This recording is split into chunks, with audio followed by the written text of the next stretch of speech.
Untuk pagar aja seperti ini. Oke. Ini ya, teman pemirsa, ini hanya untuk pagar ini seperti ini. Dari sisi petani, bukan pedagang. Itu di antara tiga itu cenderung kemana, Pak? Kalau saya cenderung Pak Kumis, yoi, bisa dimulai? Oke.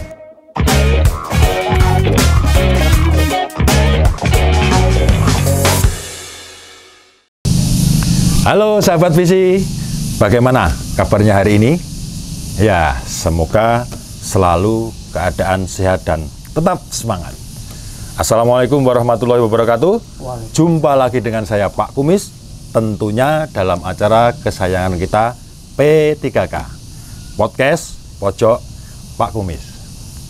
Sahabat visi, pada episode yang lalu kita sudah membicarakan atau mereview jagung super hibrida baru 3 varietas yang dirilis oleh PT BC International Tbk, yaitu BC 234 Mascot, BC 235 Macho, dan BC 236 Primadona, dengan narasumber yang berasal dari Kabupaten Batang, Jawa Tengah. Nah, episode kali ini kita akan kembali mereview 3 produk varietas baru tersebut, namun agak bergeser ke barat sedikit, tepatnya di Kabupaten Garut, Jawa Barat.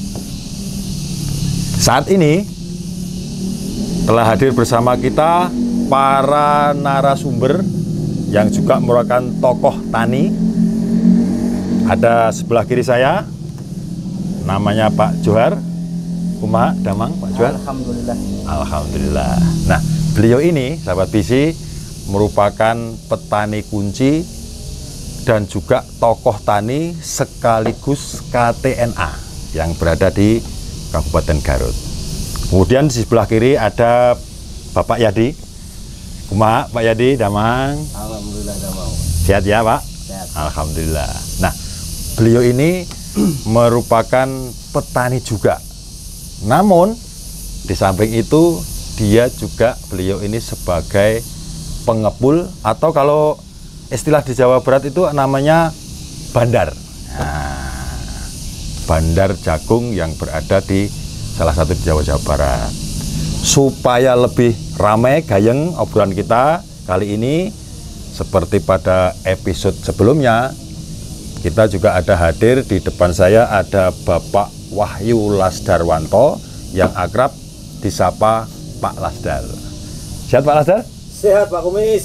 Semangat ya, tetap ya. Semangat Pak Kumis. Mumpung kita ketemu sama beliau-beliau ini ya. Ketemu sama tokoh-tokoh. Iya, tokoh-tokoh. Nah, jadi kalau Pak Lasdar ini kita tahu merupakan beliau ini adalah trainer free crop dari PT BC International Tbk, yang juga tokoh juga, senior juga. Nah, seperti apa obrolan kita? Yuk langsung ikuti perbincangan kami. Nah, ini Bapak-bapak. Nah, ini mumpung kita ketemu ya, ini mumpung ketemu, suasananya juga enak. Anginnya di bawah pohon yang rindang. Ada pengiring musik juga Pak Yadi ya. Enak ini. Alami. Ya, ini sudah beliau ini dari PT BC yang merupakan memang secara dunia perjagungan itu beliau sangat paham. Nah, ini mumpung ketemu kan cocok sekali nih. Wah, dari teknis ada, kemudian Pak Johar ini juga dari petani, tokoh petani kunci yang ada di sekitaran daerah Bapak. Iya. Enaknya ini kita ngomong dengan juragan, Pak. Bandar ya. Yang penting bukan bandar yang lain ya. Ini mumpung ketemu nih Pak. Saya sangat senang sekali dan terima kasih atas kehadiran bapak-bapak ini. Ya, tentunya nanti kita topiknya atau episode ini saya pengen tahu banyak Pak. Pengen tahu banyak, terutama itu tentang dunia perjagungan nih, yang kita bicarakan secara umum lah. Nah, kemudian dari sisi petaninya seperti Pak Johar, kemudian dari sisi pebisnis seperti Pak Yadi, kemudian dari teknisi seperti Pak Lasdar ini, kan kita mixkan, nah, supaya nanti obrolan kita itu bisa didengar oleh sahabat visi dimanapun berada, sehingga pengalaman-pengalaman bapak-bapak ini bisa menjadikan inspirasi barangkali ya Pak ya, karena di setiap daerah itu kan kemungkinan akan berbeda-beda kondisinya.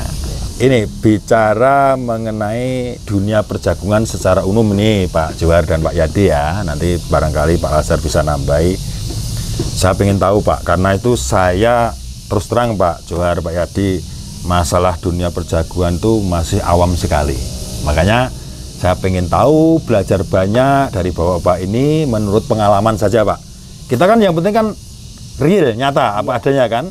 Nah, pandangan secara umum nih Pak Johar dan Pak Yadi, ini kendala utama yang dihadapi oleh petani jagung secara umum Pak. Ini di saat-saat kondisi seperti ini utamanya apa Pak Johar? Pak Johar dulu deh. Biasanya sih kalau musim begini biasanya ada angin. Angin ya? Batang. Oh. Biasanya hampir menyeluruh kalau musim awal penghujan ada hujan beserta angin. Oke. Ini kadang-kadang jadi kendala, walaupun performnya bagus, kalau udah rebah ya udah ya. gatot. Wassalam gitu ya. Berarti memang kendala utama selain hama penyakit berarti itu ya, berarti kekuatan terhadap angin ya. Sama juga di Bandung, Kabupaten Bandung secara umum gitu Pak Yadi ya. Juga sama. Di angin sih paling ini. Kalau di hama misalnya ulat berayak itu masih bisa diantisipasi lah. Kendalikan lah ya istilahnya. Kendalikan. Kalau ulat berayak, kalau angin susah. Waduh, susah sekali ya itu. Susah. Anu kita menentang alam itu istilahnya. Oke, berarti ya benar juga sih. Setahu saya kalau nggak salah ini Pak Yadi dan Pak Johar ini di Nagrek dan di mana tadi di Sukawani itu setahu saya itu termasuk dataran tinggi kalau nggak salah ya. Ya mau ke tinggi lah, medium mau ke tinggi gitu. Sudah 700-an lebih kan ya. Nah, biasanya kan memang anginnya kenceng gitu Pak ya, apalagi musim-musim separah ketika ini ya. Berarti angin.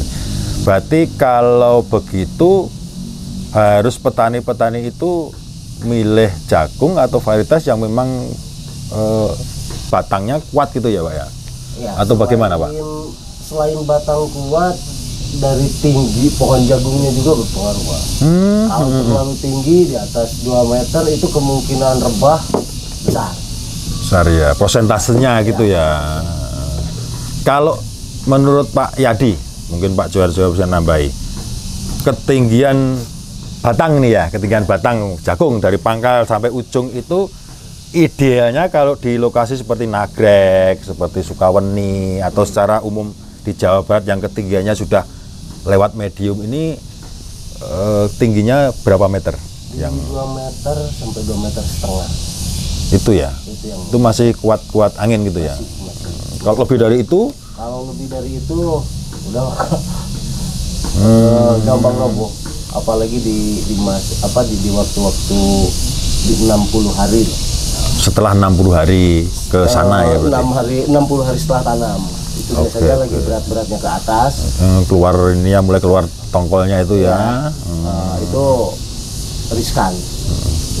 Kalau Pak Lazar sendiri gimana Pak? Ini seperti yang diinfokan Pak Yadi sama Pak Johar ini, memang apa istilahnya itu dicari yang memang jagung yang tipenya itu batangnya tidak rentan terhadap roboh. Ini menurut Pak Lazar gimana Pak? Jadi gini Pak Kumis ya. Ya. Gimana Pak Kumis?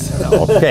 Sehat Pak Kumis ya? Sehat alhamdulillah. Ini Pak Yadi sama Pak Johar itu kebetulan kalau bicara masalah ketinggian tanaman jagung ya normalnya seperti yang ditanam Pak Yadi, Pak Johar, kita punya biji 235 maco seperti yang dipegang Pak Kumis, itu tinggi normalnya kalau secara referensi dari kami ya, dari PT Biji Internasional itu ya 2,1, 2,2 ketinggiannya ya Pak ya? Secara normal ya, baik itu di dataran rendah maupun menengah. Jadi kemarin ketika Pak Johar maupun Pak Yadi menanam di ketinggian sampai 700, 900 ya. Di Sumedang kemarin 800, MDPL ya, bahkan mungkin ada sampai yang 1000 kemarin kita ke tempat lahan tumpang sari cabai itu ke Pak Johar itu juga tidak terlalu berubah Pak Kumis. Jadi bagusnya Maco itu di situ. Dari dataran rendah dia 2,1-2,2 meter, ditanam di dataran menengah ke atas 700, 800, 900, bahkan ada yang hampir 1000. Itu tidak jauh berbeda. Maka Pak Johar kemarin kaget dia. Kalau tidak salah kaget Pak ya. Iya. Ini nih yang dicari. Berarti Pak Lasdar kemarin sudah mensurvei di lokasinya Pak Johar nih. Sudah sempat ya. Tahu lokasinya gitu ya Pak Lasdar ya? Cuma nggak sempat buka bareng kemarin. Nah itu Pak Yadi. Nah cuma gini Pak Kumis sama Pak Yadi, Pak Johar, ada beberapa sih faktor yang mempengaruhi ketinggian tanaman tuh, termasuk salah satunya itu adalah faktor ketinggian tempat.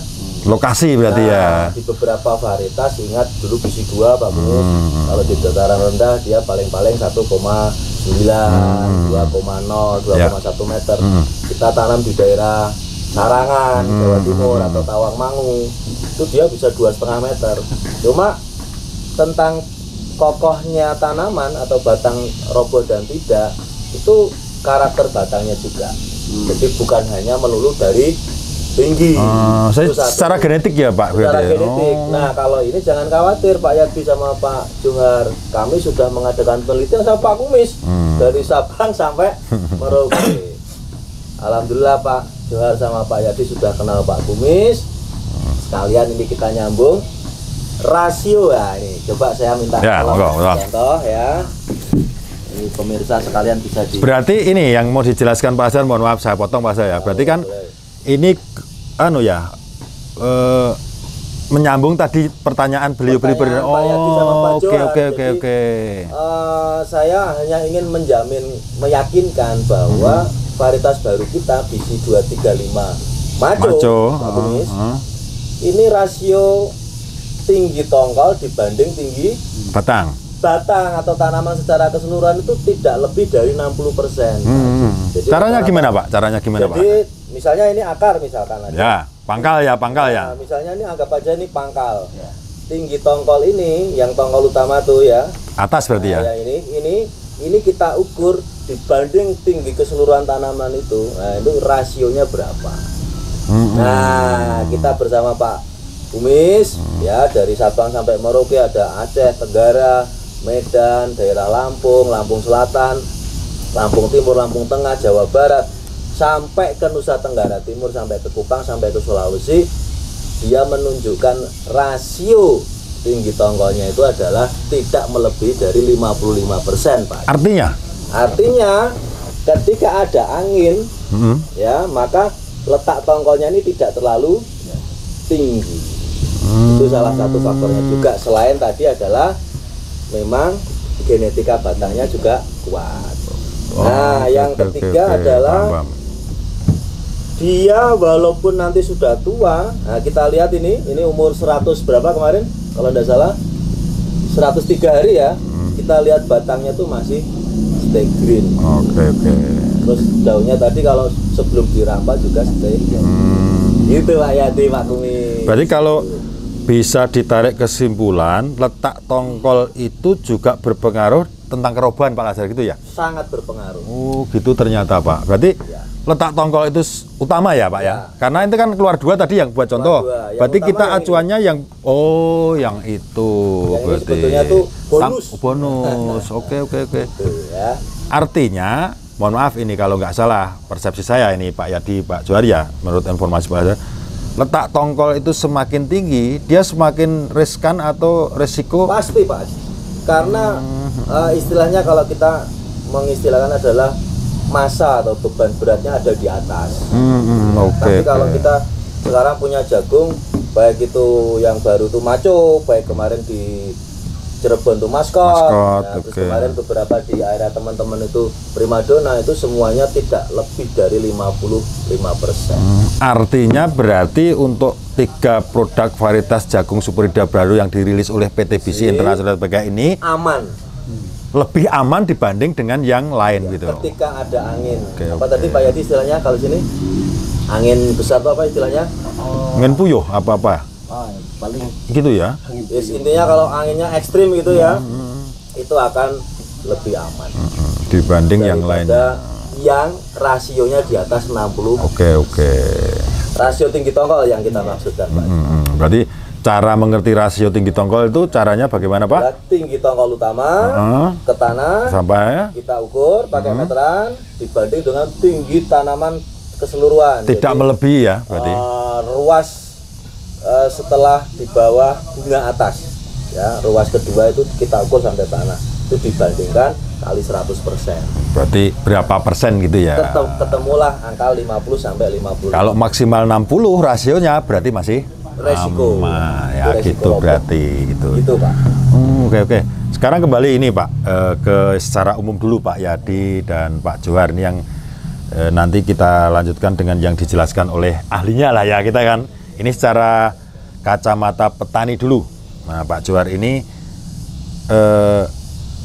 sebelum ke jagung apa pernah menekuni ke crop yang lain atau tanam yang lain atau memang bareng atau bagaimana Pak kalau Pak Johar sendiri? Ya, kalau saya kebetulan saya petani polipalen. Maksudnya? Maksud polipalen itu berbagai komoditi. Oh, tidak hanya satu Ya, berarti. Cuman istilahnya yang jadi unggulan. Tapi kalau enggak salah, sorry saya potong. Nggak mau tanam padi kalau enggak salah ya? Iya. karena di sana tak ada hujan. Oh, ada alasannya Pak Lasdar. Bukan nggak mau. Nggak mau. Resiko ya berarti ya. Jadi gak ada air gitu. Karena istilahnya kalau di saya mah Tegalan daerahnya.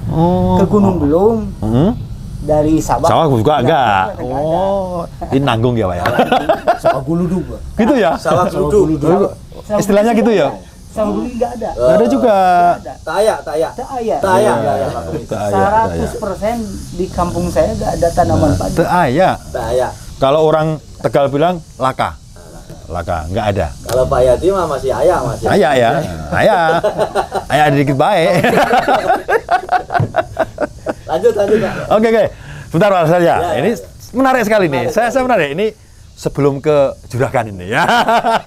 Ini dari kan tadi sudah saya informasikan bahwa Pak Johar ini selain petani, dia juga sebagai KTNA Pak Lasdar. Jadi tokoh juga kan. Apa kemungkinan yang dilakukan Pak Johar ini misalkan salah satu berhasil nanam jagung misalkan. Berhasil dengan syarat-syarat tertentu. Kemungkinan kan di sekitarnya itu akan ngikut juga dengan beliau. Nah, ini kembali ke petaninya tadi. Berarti selain jagung ada apa? Cabai. Cabai, ya, sayuran lah. Sayuran. Jadi saya bergelut di tanaman pangan dan hortikultura. Oke, campur berarti Jadi ya. gini Pak Kumis, di daerah Cibugel ya. Cibugel ya, itu tidak lepas orang itu ketika hujan pertama. Kalau rata-rata nih petani Indonesia hujan pertama itu mesti padi sawah. Ya. Khusus Cibugel, daerahnya Pak Sukawening itu ya? Ini pasti sayuran Pak. Gitu ya. Pasti sayuran. Jadi pola tanamnya hanya sayuran. Setelah sayuran jagung. Pola wijonya jagung gitu ya. Iya, udah satu tahun dia cuma bisa nanam 2 kali. 2 kali. Maka untuk menutup biaya hidup atau secara perekonomian Untuk perputaran ya Pak ya? itu memilih komoditi Sayuran. Oke, disesuaikan dengan kondisi alamnya. Setelah juga. sayuran baru jagung. Kalau di Nagrek Pak Yadi, ini dari sisi petani lah. Pak Yadi ini kan selain bandar tadi, selain bandar. beliau ini juga sebagai pelaku tani sendiri Pak. Beliau ini juga petani juga, menanam juga. Kalau Pak Yadi sendiri khusus jagung atau ada yang lain? Sama sih Pak. Sama juga ya. Sama di tempat saya di kampung saya itu rata-rata di Tumpang Sari. Tumpang Sari. Berarti ada lebih dari satu Ya. komoditas ya berarti. Cuma kalau untuk di waktu, jadi kalau di kampung saya enggak di MH pertama misalkan kita tanam cabai, MH kedua baru jagung. Kalau di tempat saya itu MH pertama jagung sama rawit, cabai rawit itu berbarengan. Oh, ditanam Jadi, berbarengan. Ada yang cabai, ada yang jagung, ada yang tumpang sari juga gitu ya. Iya. Pak? Satu lokasi ya Pak Yadi ya? Satu lokasi. Satu lokasi. Jadi penempatan lokasinya yang Tumpang Sari. Di lokasi yang sama berarti ya. Lokasi yang sama. Oke, Jadi oke, oke. begitu MH kedua jagung, untuk jagung kita bisa tanam 2 kali. Jadi diniatkan gitu ya. Dunia. Berarti kalau di Nagrek di Bandung secara umum itu memang hanya 2 kali musim dalam setahun atau bisa semua musim, Pak? 2 kali. Cuma 2 kali. Jadi keduanya ini merupakan anugerah Tuhan, dianugerahi lahan pertanian yang hanya tak ada hujan mungkin, Pak. Oke. Masing-masing Makanya punya ide masing-masing. Di Nagrek idenya itu diniati jagung 2 kali, yang di Cibugel itu diutamakan sayur dulu, jagungnya itu border, baru kedua jagung yang utama. monokultur gitu ya. Cuma Kalau di tempat Pak Johar memang ini Pak ya, 2 kali juga sama dengan Pak Sama Yadi. 2 kali. Cuman secara umum petani di saya kalau musim tanam pertama 70% sayuran, 30% jagung. Oke, MT1 berarti sayuran ke Pak Lasar ya yang 70% sayuran, 30% jagung. Karena cari aman waktu pengeringan pasca panen. Oke. Ya kalau MT2 atau musim tanam kedua baru itu 100% jagung. Masalahnya sudah menjelang kemarau Iya, gitu ya Pak. Oke. Cari aman. Masuk juga Pak. Cuma Maksudnya, Pak? peruntungannya itu gini, kalau saya bisa ngomong, kalau kita tidak berani nyoba yang musim pertama, ya, ini teman-teman ya, teman-teman yang apa, Sahabat Bisi ya, sahabat di mana Bisi, ya? Bisi telah berani mencoba ini Pak Aziz, Pak Kumis ya, mencoba di areanya Pak Johar, walaupun musim tanam pertama itu adalah utamanya adalah cabai atau sayuran Ya, yang lain, ngerti ya. yang 30% jagung, tapi kita harus berani ke areanya Pak Johar ini di Cibugel itu berani untuk mencoba di situ. Dalam artinya gimana Pak? Dalam Mencoba artinya gimana? gini, orang yang musim pertama tanam jagungnya itu asal tanam, jadi Tambahan gitu ya? diborderkan untuk pagar Pak Aziz. Untuk pagar. Lah, Bukan- kebetulan untuk pagar aja seperti ini. Oke. Ini ya teman Mirza, ini hanya untuk pagar nih seperti ini. Artinya tidak diutamakan. Lah, dengan hasil seperti ini, petani di daerahnya Pak Johar ini baru merasa yakin, apalagi besok tanam kedua akan diutamakan menjadi komoditas utama. Iya. Menjadi tulang punggung petani dalam rangka perekonomiannya petani. Oke. Seperti itu penjelasannya. Masuk juga Pak Lasdar dari penjelasan dari teknis sisi dari kacamata teknis begitu ya. Nah, ini kita bisa mengedukasi ke petani-petani di tempatnya Pak Johar maupun Pak Yadi ini barangkali nanti karena cuacanya beda akan beda, mindsetnya atau pola pikirnya untuk tanam itu bisa dirubah gitu kan, dengan tentunya kemungkinan dengan produk-produk yang memang sudah berkualitas. Nah, lagi-lagi Pak, kita kembali jagung secara umum. Ini ke sisi dari petani atau kelompok tani atau KTNA. KTNA berarti kan membawahi beberapa kelompok yang ada di bawah ini ya, tentunya ya Pak Johar ya, atau gimana? Kalau istilahnya kalau di kampung atau di KRW-an namanya kelompok tani atau kelompok wanita tani. Oke. Di desa ada gapoktan. Gapoktan. Di kecamatan ada KTNA. Oh, Gitu. berarti kan punya sub-sub ya. Nah, ini kira-kira yang berarti Bapak ini di sub kecamatannya ini ya? Saya ketua kelompok, ketua kelompok ramah tani. Nah, terus saya ketua gapoktan amanah. Dua, Terus sudah KTNA, ketua KTNA Sukabumi. kecamatan. Ya. Gajinya 3. Kebetulan saya ini Bukan gajinya 3 Pak, kerjaannya 3, gajinya cuma 1. kebetulan saya petani bermutu. Oh gitu. Jadi petani yang dikasih mutu gitu ya? Bukan. Oh bukan, gimana? Muda bermuka tua. Oh, bermutu. Ya, anak muda bermuka tua. Kalau saya kebalikan, Pak. Anak tua bergaya muda. Udah kelihatan. Udah kelihatan ya? Petani milenial kalau Pak Kumis mah kolotnial. Oh, Kolotnial. kolotnial. Ada aja Dapat ini, julukan baru, Pak Ya, Kumis. kolotnial. Kolotnial, nggak apa-apa. Milenial nggak apa-apa. Pak Kumis kolotnial. Yang penting maconya Pak Johar Seperti punyanya Pak Kumis. punyanya. Cocok ya. Sekarang ke Pak Yadi. Pak Yadi ini sebagai pelaku petani sendiri atau ikut tergabung dalam kelompok atau menjabat salah satu pengurus kelompok atau bagaimana? Selain pengepul Pak, atau bandar ini? Kebetulan saya juga ya petani, asli petani, tanam sendiri. Kebetulan juga saya sama aktif di kelompok tani, saya sebagai ketua kelompoknya, dan saya juga Kalau dibilang gapoktan sih belum. Belum ya. Belum. Cuma pekerjaan gapoktan saya yang handle. Sama juga Pak, sama, hanya istilahnya aja enggak itu, ya Pak kan? Kerjaannya kan yang penting. Ya kalau aktif sih alhamdulillah aktif. Oke, masih Suhu Putra itu. Sekarang yang ingin saya tahu, Pak Yadi sendiri itu dalam kepemilikan lahan yang ditanami jagung ini baik tumpang sari maupun monokultur atau di apalah istilahnya itu punya berapa luas Pak Yadi Kalau sendiri? keseluruhan saya menggarap 1 hektar Pak. Sendiri ya? Ya. Bukan yang di kelompok ya? Bukan. Kalau yang Pak Johar sendiri? Sendiri Pak? Saya kurang lebih 600 bata lah. 400 hektar.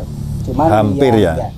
Cuman yang 100 batanya saya tanam jagung gitu. Jadi 1 hektar itu 700 Oke, bata. oke. Kisaran 600 lah saya. 600-an. Kalau di Jawa Tengah kota. Ru ya? Nah, di Ada sini yang itu ru. bata. Kalau di Jawa Tengah 100 ru. Ada ru, ada 100 ubin, 100 sini ru bata. itu 1 kota kalau di kita. Hanya istilah itu Kalau aja. di sini Ya. 100 Bata ya. Benihnya 2 kilo biasanya. Ya, saya kira itu bilang bata tadi batu bata itu, bukan ya bata. Ukuran berarti ya? Ya, tumbak bisa Oh, tumbak bisa tumbak. bata. Oke. Nah, dari segitu berarti dalam setahun itu 2 kali musim tanam gitu ya Pak Yadi. Hampir sama ya yang di Nagrek maupun yang di Sukaweni ini. Nah, secara umum tadi selain Pak kembali ke masalah utama jagung.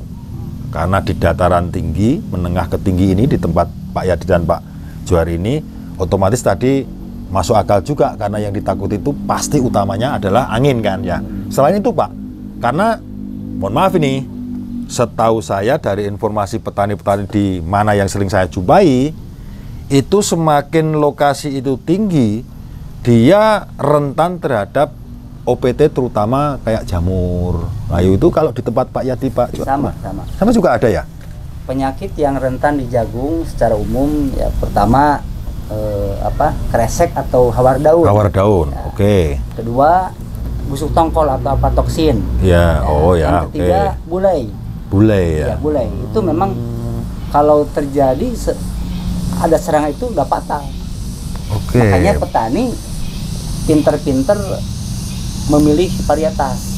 Varietas yang ditanam maksudnya. Iya, varietas yang ditanam itu yang cocok dengan Bener mana. gitu Pak Yadi, kalau menurut Pak Yadi? Sama ya? Sama. Berarti varietas itu utama ya? Varietas yang utama. Sangat menentukan gitu ya? Pilihan varietas yang Kalau dari sisi teknis Pak Lasder, gimana? Ya, Pemilihan varietas adalah memang salah pemilihan satu... varietas itu sangat menentukan sekali. Oke. Sangat menentukan sekali. Jadi biasanya pengalaman itu petani-petani yang tidak seperti Pak Yadi, tidak seperti Pak Johar ya, kita bicara pada umum itu ketakutan atau takut malu kalau mau mencoba varietas yang baru. Takutnya itu gagal, diejek sama temennya. Jadi dari fobia duluan ya?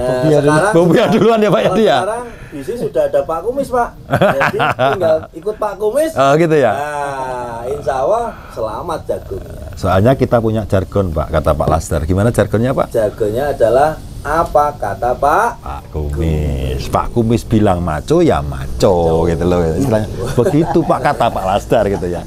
Gitu Pak Yadi? Ya, bukannya seperti itu. Itu adalah istilah kami supaya untuk petani itu biar mudahnya saja. Ngeklik FB, Facebook, Instagram, TikTok, YouTube. ya. Visi sahabat petani. Visi sahabat petani, ada podcast Pak Kumis, ikuti saja di situ. Ya. Mantap. Bisa disiarkan kepada yang lain sih Pak Johar Pak. Insya Allah, insya Allah. Nah, sekali lagi balik ke pemilihan varietas itu sangat Nah itu Pak yang ingin saya sangat tanyakan Pak. menentukan sekali istilahnya fundamental sekali, substansinya di situ. Substansi tanam jagung ataupun benih-benih sayuran itu pemilihan benih ya. Ya semua komoditas berarti Pak kemarin saya. aku sempat ngomong sama Pak Johar kan, kenapa belum kapal terbang ini cabai keritingnya nih, wah belum, gitu. Nah, ini mudah-mudahan nanti teman-teman yang lain Kita didengar. Ya, dilihat, memberikan inspirasi Pak, memberikan inspirasi. Nagrek maupun ke area Sukawening itu supaya sekarang sudah kapal terbang sudah mengeluarkan benih-benih Varietas yang memang tahan virus. virus. Ya, ada. Nanti kita kenalkan. Kita sekarang bicara jagung dulu. Sekarang kita jagung. Jadi varietas mutlak hukumnya tidak boleh keliru. Iya. Nah, jangan ragu-ragu untuk mencoba benihnya cap kapal. Oke, berarti saya sepaham dengan apa yang disampaikan Pak Lasdar, Pak Yadi maupun Pak Johar, bahwa memang apapun komoditasnya, mau sayuran, mau tanaman pangan, pemilihan varietas adalah yang utama. Iya. Walaupun itu tahan angin, tahan apa tadi, kresek, apa hawar daun, tahan apa, kalau varietasnya jelek, hasilnya jelek kan petani juga hasilnya kurang. Apalagi seperti Pak Yadi ini, dia nanti cuannya berkurang nanti petani-petani ya.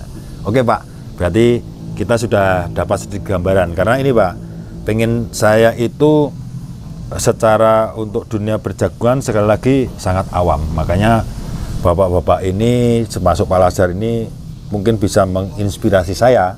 Dan omongan kita, obrolan kita didengar oleh sahabat BC dimanapun berada, sehingga bisa memberikan masukan, inspirasi, kemudian bisa diterapkan di daerah masing-masing, terutama budidaya jagung. Oke, pemilihan varietas. Nah, ada hubungannya dengan pemilihan varietas. Nah, kebetulan tadi yang saya sampaikan di awal itu kan PT BC International Tbk ini kan sudah merilis 3 varietas jagung hibrida super yang baru yang namanya BC 234 Maskot, BC 235 Maco, dan BC 236 Primadona. Yang saya kabarnya ini, menurut teman-teman petugas BC di lapangan, Pak Yadi dan Pak Johar ini sudah menanam juga kan. Nah, ini nyambung nih Pak. Nah, ini nyambung, kita fokus ke situ dulu. Nah, yang pengen saya tahu dulu nih, coba Pak Johar. Yang sudah ditanam dari 3 varietas ini yang mana Pak? Dari 3 varietas kita, anggaplah kita Maskot, Maco, Primadona. Wah, kita julukannya gitu aja ya Pak ya. Itu kalau menurut Pak Yadi dari sisi petani, bukan pedagang, itu di antara 3 itu cenderung kemana Pak? Kayak biji kuda. Gigi Giginya kuda. kayak Bukan biji kuda. Ya, bukan. Gigi kuda. kuda. Ya, ini insya Allah harapan petani. Ya. Ya mudah-mudahan Maco namanya hasilnya nggak lebay. Oke.